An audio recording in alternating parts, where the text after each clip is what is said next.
Di bayang wajahmu ku temukan kasih dan hidup yang lama lelah aku cari di masa lalu.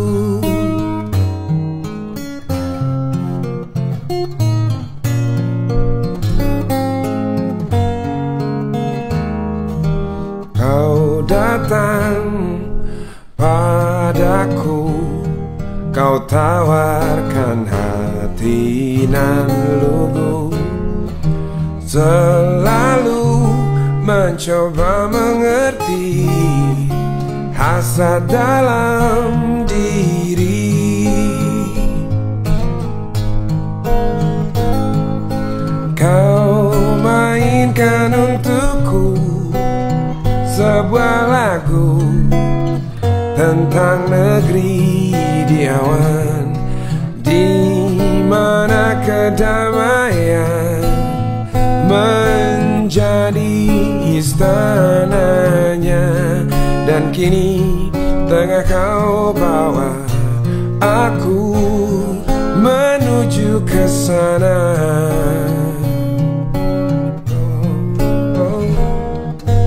Ternyata hatimu penuh dengan bahasa kasih yang terungkapkan dengan pasti dalam suka dan sedih.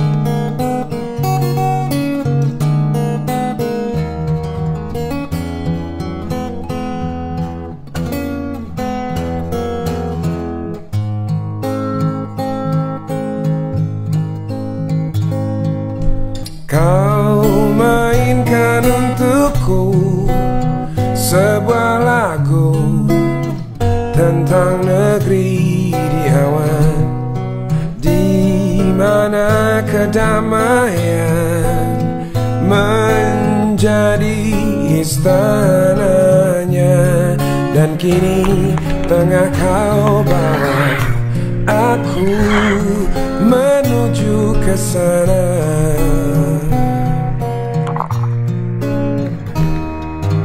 Ternyata hatimu penuh dengan bahasa kasih yang terungkapkan dengan pasti dalam suka dan sedih.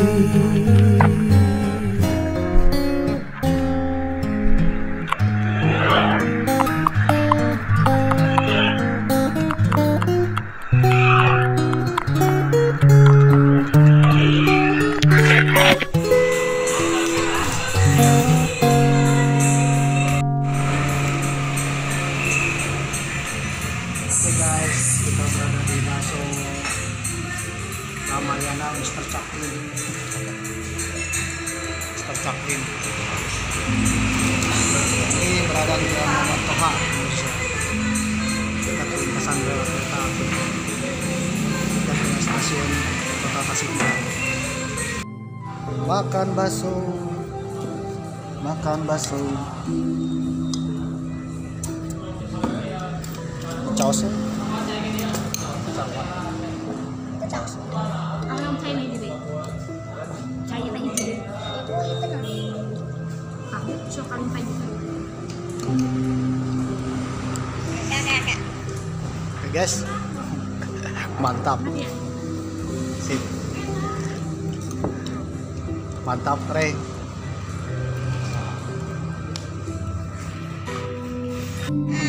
Si Rey mau makan bakso Ramayana, Jalan Mohat, Muhammad Hatta. Oke guys, habis goes tanjakan berat, kita isi BBM. baso.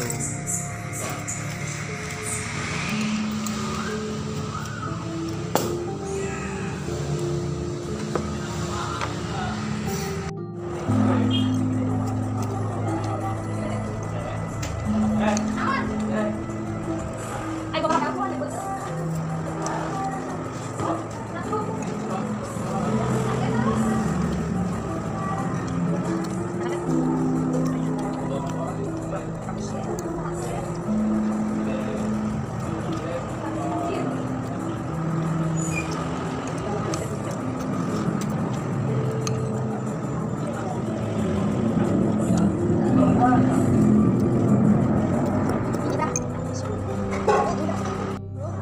Ini 30 ya? Apa 7.000?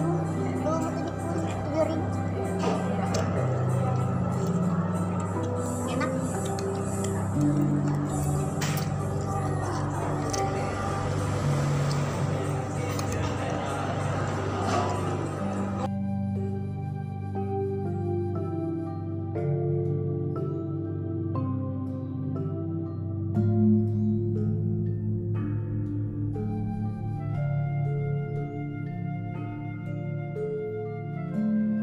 Assalamualaikum warahmatullahi wabarakatuh. Sampurasun. Apa kabar dulur-dulur baraya, warga negara Indonesia? Tetap semangat di goes hari libur.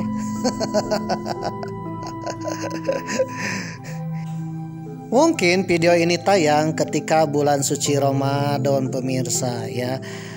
Mungkin saja kalian sedang melihat video Mamang di siang bolong di bulan suci Ramadan. Waduh.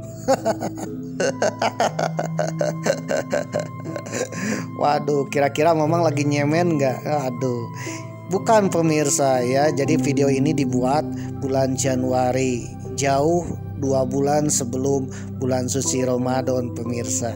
Dan tayangnya ketika bulan suci Ramadan. Oke, goes mania. Jadi Mamang mengucapkan selamat menunaikan ibadah puasa. Mamang mohon maaf apabila video ini tayang ketika bulan suci Ramadan menampilkan makanan terlezat dan bakso enak khas Tasikmalaya, yaitu bakso Ramayana. Jadi bagi kalian yang sedang berpuasa di kota Tasikmalaya, pingin berbuka puasa ya, pingin mencicipi bakso ketika malam hari, wah ini cocok ya bagi kalian. Datanglah ke Bakso Ramayana. Bakso Ramayana ini letaknya di Jalan Muhammad Hatta nomor 38, Kecamatan Cipedes, Kota Tasikmalaya, dekat dengan Kampung Buni Nagara, pemirsa. Jadi selepas dari Jalan Buni Nagara 1 ada pelintasan rel kereta api, itu beloknya ke Jalan Muhammad Hatta arah Ciamis, pemirsa. Dan itu tidak jauh, cuman 100 meter dari pintu pelintasan kereta api. Di situ ada mie bakso enak, mie bakso Ramayana. Yummy. Nah, mie bakso ini isinya benar-benar komplit, pemirsa. Waduh, mantap ya. Harganya yang terpampang ketika video ini tayang seporsi 15.000, setengah porsi 10.000. Pokit ya, mantap. Lihat baksonya juga ada beberapa. Oh, mantap lah. Jadi bagi kalian yang pingin mencicipi bakso ya, ada kalanya cicipilah bakso Ramayana di Jalan Muhammad Hatta nomor 38, dekat pelintasan rel kereta api arah Ciamis, pemirsa.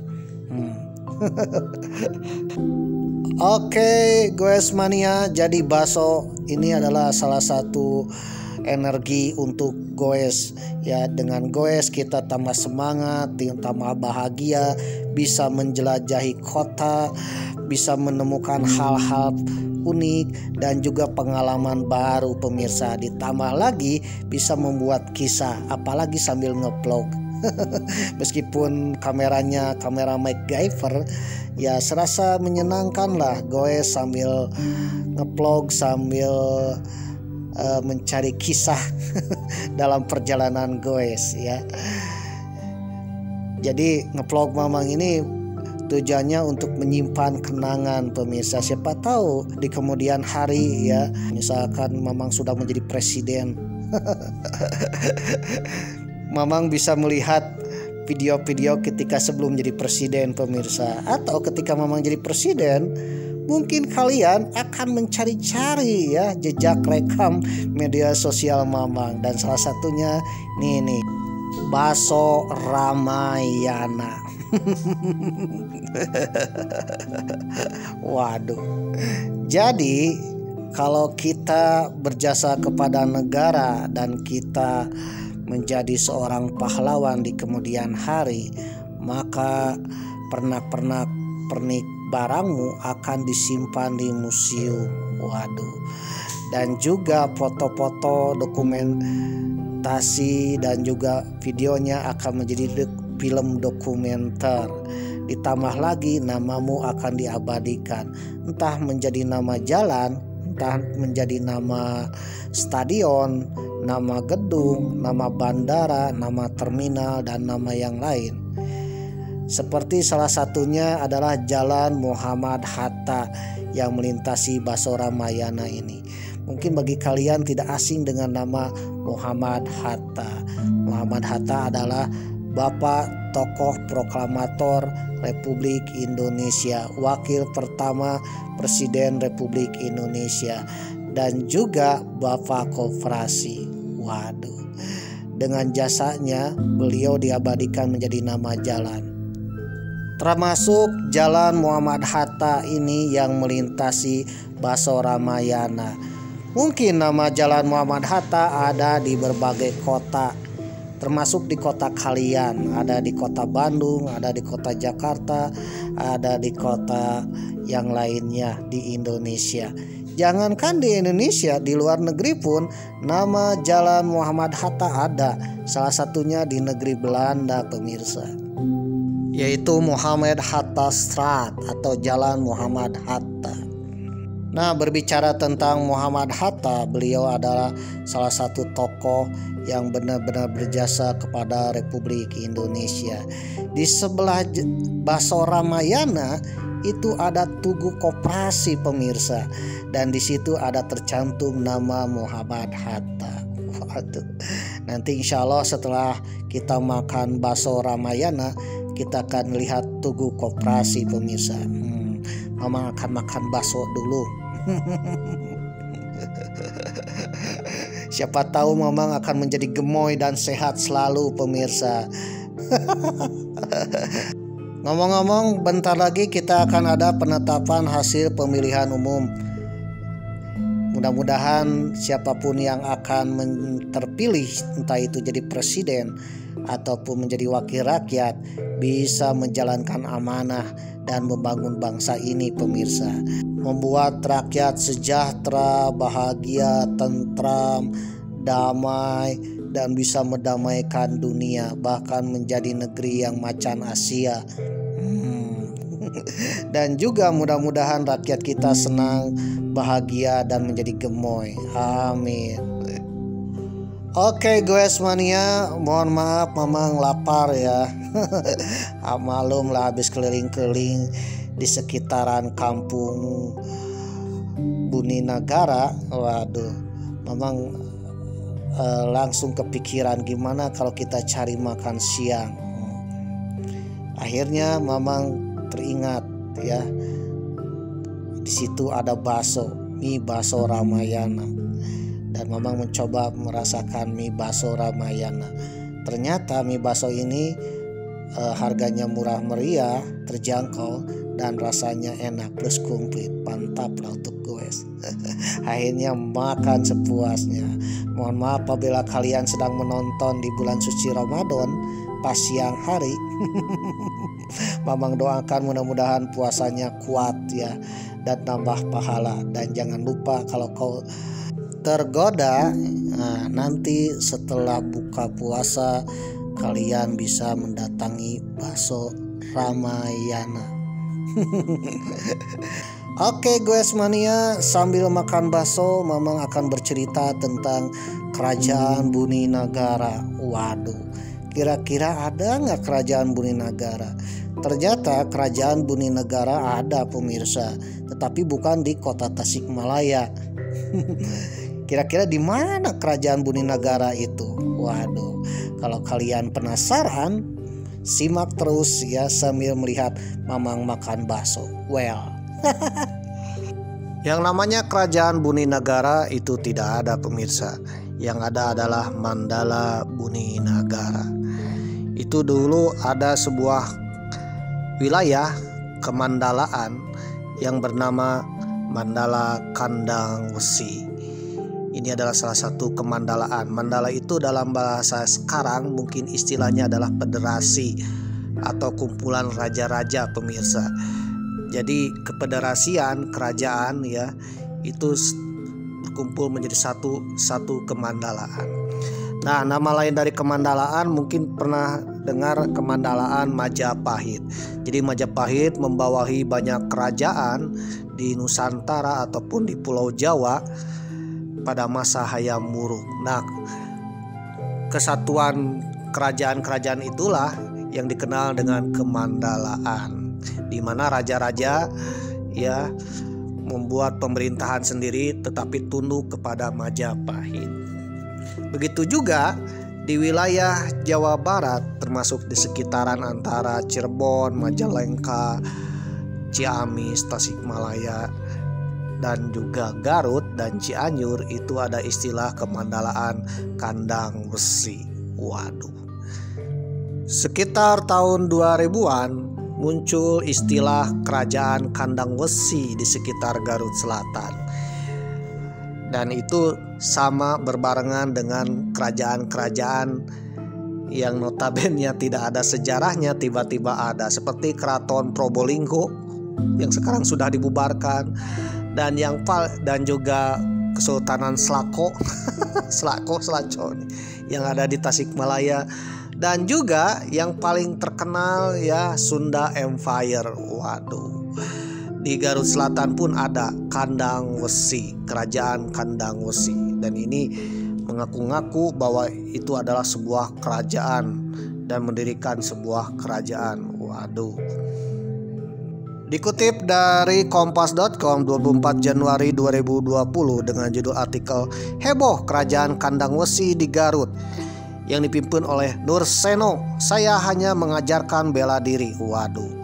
Setelah dikejutkan dengan keberadaan Keraton Agung Sejagat, Sunda Empire dan Kesultanan Selako ya, publik juga dihebohkan adanya Kerajaan Kandang Wesi di Kampung Cimareme, Desa Tegal Gede, Pakenjeng, Garut. Noseno SP, sosok di belakang Kerajaan Kandang Wesi, membantah jika dirinya disebut raja. Saya hanya mengajarkan bela diri yang jadi adat kebudayaan Indonesia, ungkap Nuseno. Ia tidak setuju jika Kerajaan Kandang Wesi disamakan dengan Keraton Agung Sederajat. Memang pada masa tahun 2020-an banyak sekali keraton-keraton, kerajaan-kerajaan yang tidak ada akar sejarahnya tiba-tiba mendirikan keraton atau kerajaan asalkan ada uang dan mengaku-ngaku bahwa itu adalah keraton atau kerajaan yang berasal pada zaman dahulu. Bahkan hebohnya juga ada sebuah perkumpulan seperti Sunda Empire ya yang bisa menguasai dunia. Tapi uniknya apapun yang dikatakan oleh pemimpin Sunda Empire toh menjadi kenyataan ya. Begitu juga dengan nasib Kerajaan Kandang Wesi versi 2020. Waduh, ini dikutip dari Republika Online 25 Januari 2020 dengan artikelnya ini penjelasan pemerintah Kabupaten Garut soal Kerajaan Kandang Wesi. Kerajaan Kandang Wesi hanyalah sebutan secara budaya, bukan kekuasaan. Badan Kesatuan Bangga dan Politik Kesbangpol Kabupaten Garut memastikan tak ada kerajaan baru di wilayahnya. Adanya informasi yang ramai di media terkait Kerajaan Kandang Wesi di Desa Tegal Gede, Kecamatan Pakenjeng hanyalah sebutan secara budaya, bukan dalam artian kekuasaan yang memiliki wilayah teritorial dan politik. Kepala Badan Kesbangpol Kabupaten Garut, Wahyudi Jaya, mengatakan informasi yang beredar di media. Namun lanjut dia, yang sebenarnya di Kandang Wesi hanya ada padepokan bela diri dan pengobatan Syah Bandar Kari Mandiri yang dipimpin oleh Nurseno SP Utomo. Menurut Kesbangpol juga, ia mengakui berdasarkan catatan sejarah di wilayah Garut Selatan memang pernah ada kerajaan atau kemandalaan Kandang Wesi yang merupakan salah satu kerajaan produk aklamasi dari raja-raja di Priangan setelah Kerajaan Pajajaran runtuh. Pada masa Kerajaan Pajajaran, Kandang Wesi juga disebut sebagai tempat untuk mendidik santana atau prajurit tangguh serta membuat dan gudang senjata dalam salah satu versi sejarah.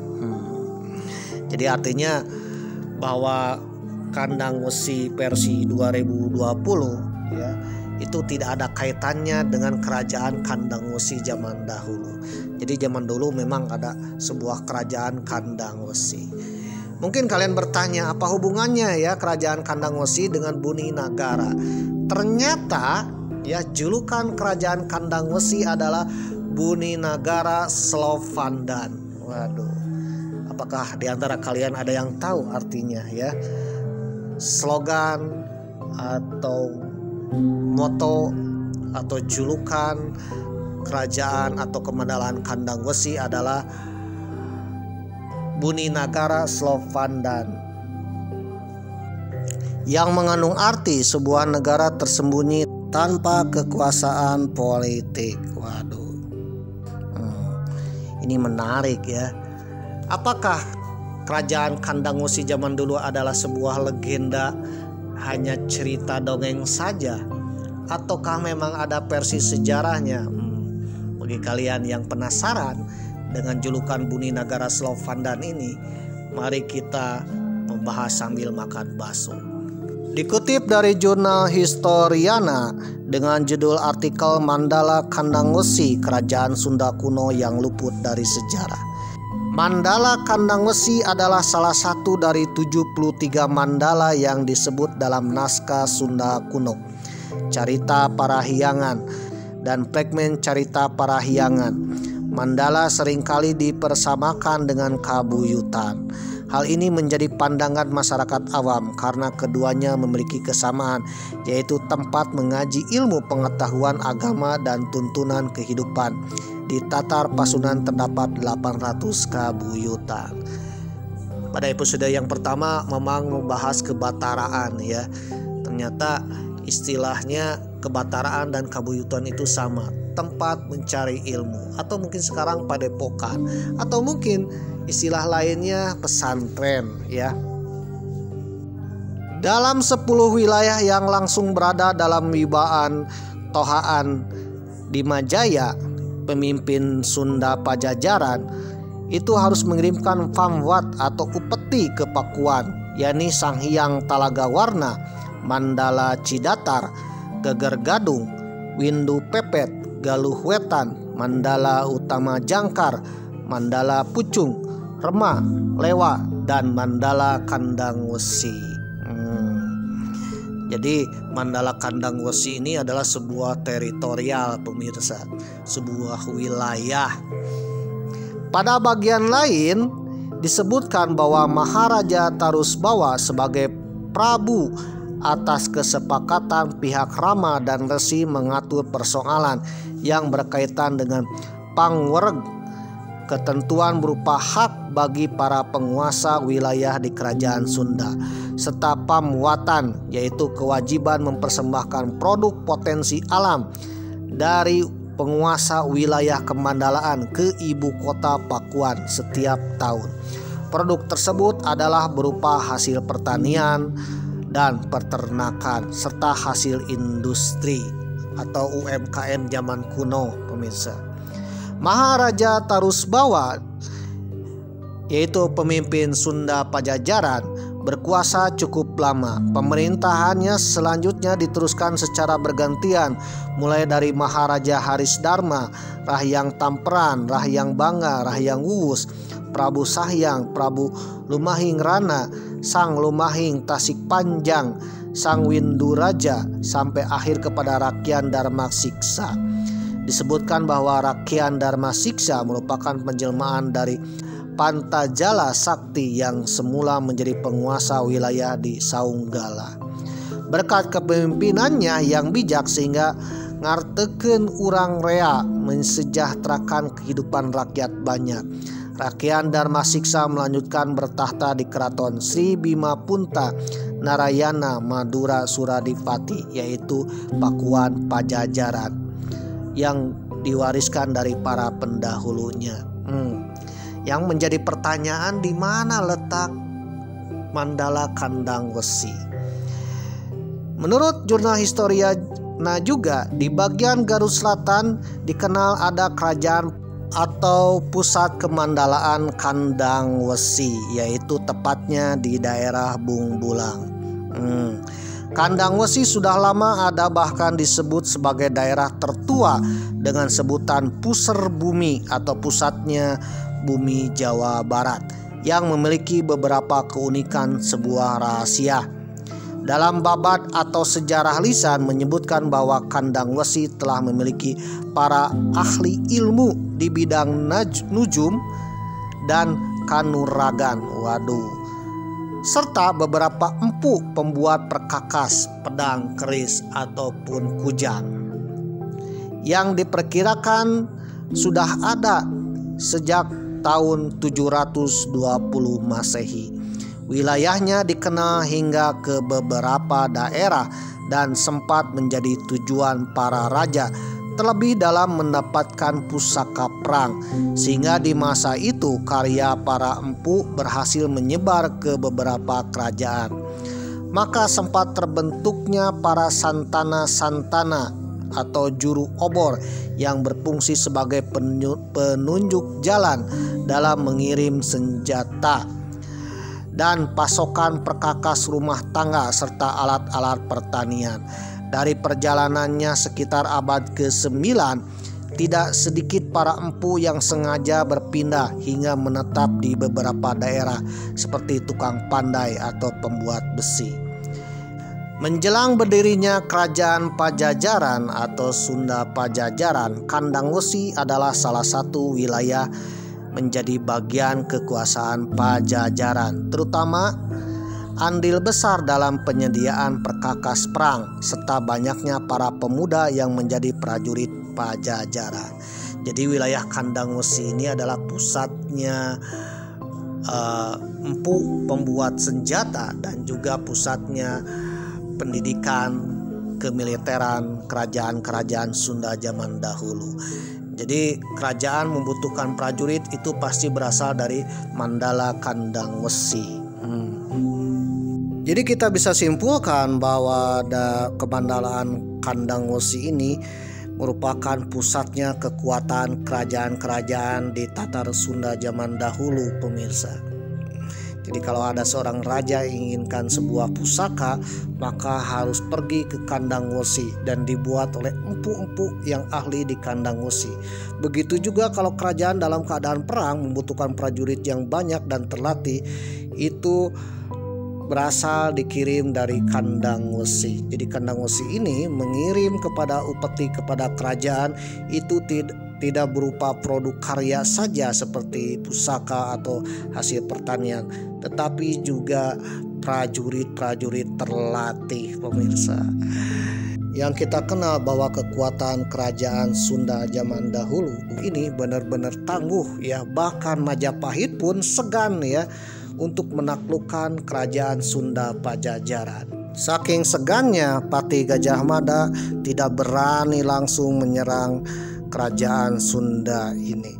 Tetapi dalam cerita bahwa kerajaan Sunda pernah berperang di Bubat di wilayah Majapahit.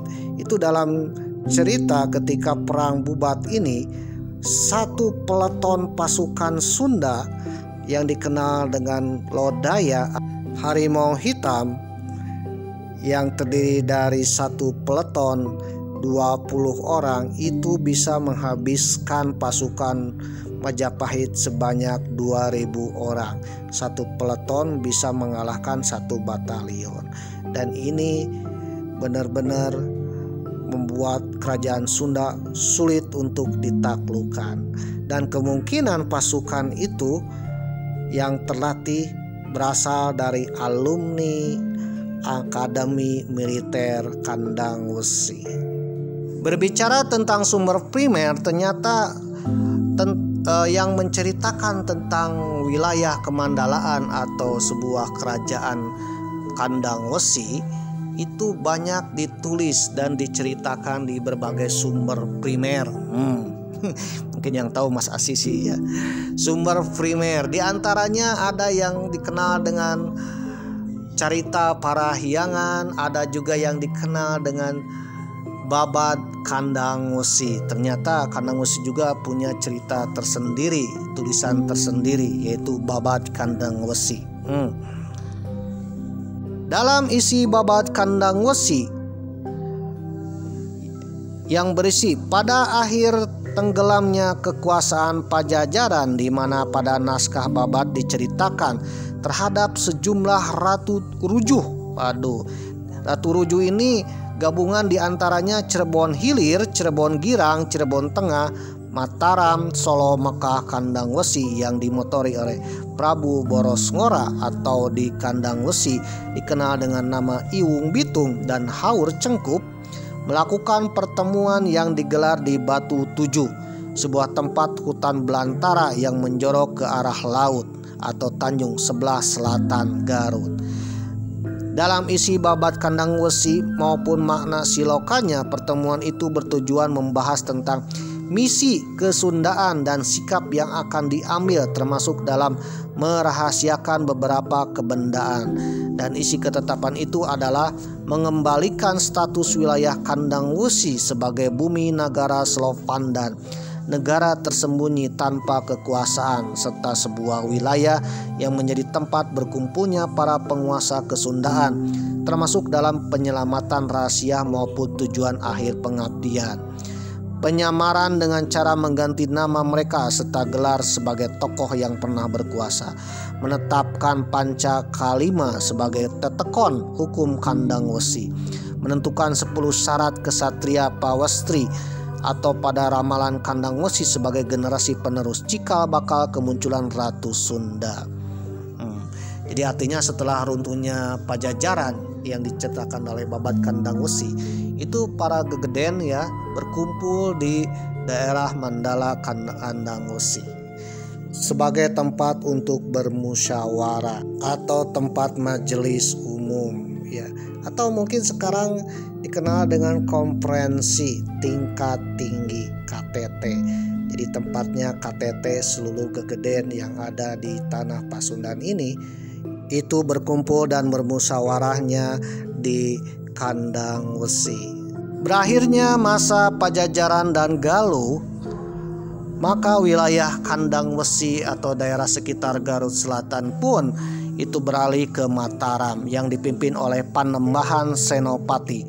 Maka dalam perluasan wilayahnya sekitar tahun 1602, sejumlah prajurit dari Kesultanan Cirebon, dalam perkembangannya kekuasaan Mataram dengan pesat disokong oleh kekuatan Islam yang telah menyebar ke beberapa wilayah. Terlebih pengaruh Kesultanan Cirebon dapat dirasakan di Jawa Barat.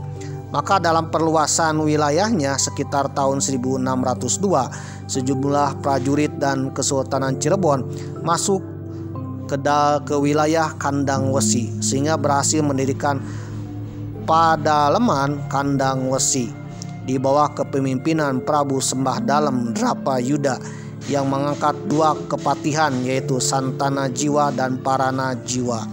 Selama kepemimpinannya Drapayuda banyak dibantu oleh Syekh yang lebih dulu menetap sebagai Pandita Pertapa yang memiliki julukan Sembah Dalem Sireupeun. Kepemimpinan Rapayuda memerintahkan selama 50 tahun, 1603 sampai 1650, yang kemudian Kadipaten Kandang Wesi dilanjutkan oleh Hyang Jatuna. Bermula dari konflik perlawanan Mataram ke Batavia, maka terjadi perpindahan pengiriman upeti yang semula ke Cirebon menjadi ke Sukapura atau sekarang menjadi pusatnya Tasikmalaya, dengan maksud untuk memudahkan jalur pengiriman dan dari kesetiaannya. Maka tertoreh 2 kali Kandang Wesi mendapatkan piagam berupa gong yang dikenal sebagai gong bojong.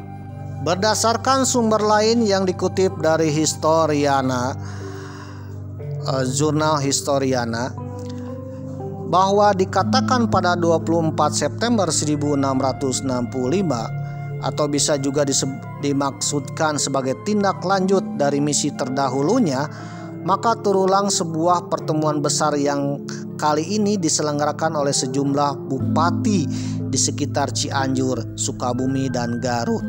Para bupati itu mengadakan musyawarah untuk napak tilas bahwa dahulu raja-raja Sunda atau pageden-pageden Sunda itu bermusyawarah atau konferensi tingkat tingginya di wilayah Mandala Kandang Wesi. Tapi meskipun tidak punya kekuasaan, ya, bahwa negeri tersembunyi ini pemasok terbesar untuk hasil pertanian, prajurit, kesatria, ya, jawara-jawara, pendekar, dan juga persenjataan, dan banyak ahli strategi dan peperangan, bahkan ahli pembuat senjata, itu empuk-empuknya berasal dari Kandang Wesi. Dan Kandang Wesi ini pemasok kekuatan kerajaan di Tatar Sunda. Selain itu, ketika di bawah pengaruh Mataram pun, Kandang Wesi ini sangat berkontribusi, ya, bagi kerajaan Mataram. Salah satunya, di antara sekian banyak pasukan Mataram, pasti ada yang berasal dari alumnus Akademi Militer Kandang Wesi atau pemuda-pemuda Kandang Wesi. Berdasarkan perjanjian POC dengan Mataram tanggal 5 Oktober 1705, maka seluruh wilayah Jawa Barat kecuali Banten jatuh ke tangan Kompeni POC Belanda. Untuk mengawasi dan memimpin bupati-bupati Priangan ini, maka pada tahun 1706 Gubernur Jenderal POC Johan van Hout mengangkat Pangeran Arya Cirebon sebagai ofisir atau pemangku wilayah Priangan. Dalam catatan buku De Priangan jilid 2 dari De Grister Belanda tertanggal 14 September 1666 Masehi, dalam buku itu diterangkan bahwa ada pemimpin wilayah Mandala Kandang Wesi yang bernama Raja Gagang menyerahkan surat kepada Sersan Sicipio atau serdadu POC Belanda yang tengah melakukan pengukuran terhadap daerah bekas kerajaan Pajajaran. Isi suratnya menyatakan bahwa kerajaan pegunungan itu atau Raja Ganggang atau Kemandalaan Kandang Wesi tidak tunduk kepada siapapun, termasuk kepada POC. Dan pada akhirnya POC pun bersitegang dengan penguasa raja pegunungan tersebut. Setelah peristiwa itu tidak terdengar lagi Raja Gagang. Akan tetapi bagi hal itu merupakan bukti bahwa wilayah Kandang Wesi anti terhadap penjajahan. Oke, Goesmania, ternyata bahwa ada wilayah Kemandalaan Kandang Wesi yang dijuluki Buni Nagara Slovandan, yang artinya bahwa negeri tersembunyi namun tanpa kekuasaan. Meskipun tersembunyi tanpa kekuasaan, tapi merupakan salah satu faktor utama kekuatan kerajaan-kerajaan di Tatar Pasunan zaman dahulu. Oke, Goesmania, pembelajaran yang kita ambil bahwa masyarakat Kandang Wesi ini benar-benar rasa nasionalisme, ya, penyokong kekuatan kerajaan. Karya dan keahliannya membuktikan bahwa rakyat Kandang Wesi ini benar-benar menjadi penyokong kekuatan kerajaan dan terbukti. Jadi berjiwa kesatria dan setia, bukan pencitraan. Beda mungkin zaman now ya. Pencitraan dulu pegang senjata, pegang rudal, pakateng teng, tapi ketika pertempuran beneran, waduh, yang duluan lari, waduh. Atau sok jago ya, berkuar-kuar di media sosial bahwa aku akan menantangmu, bahwa aku akan melawanmu. Ketika didatangi, yang duluan ngumpet. Gimana nih pencitraan ya? Jadi zaman dulu tidak ada istilah pencitraan pemirsa, yang ada kesetiaan ya, dan juga kesatriaan, dan kesetiaan. Tidak takut dan tidak sombong, alias tidak pencitraan.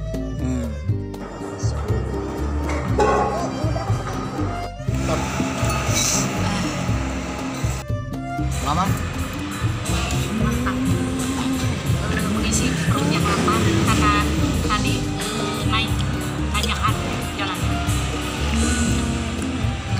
Nah, kita menemui turunan. Datar ya nanti. Taruh deh. Sini udah kecapean. Mantap.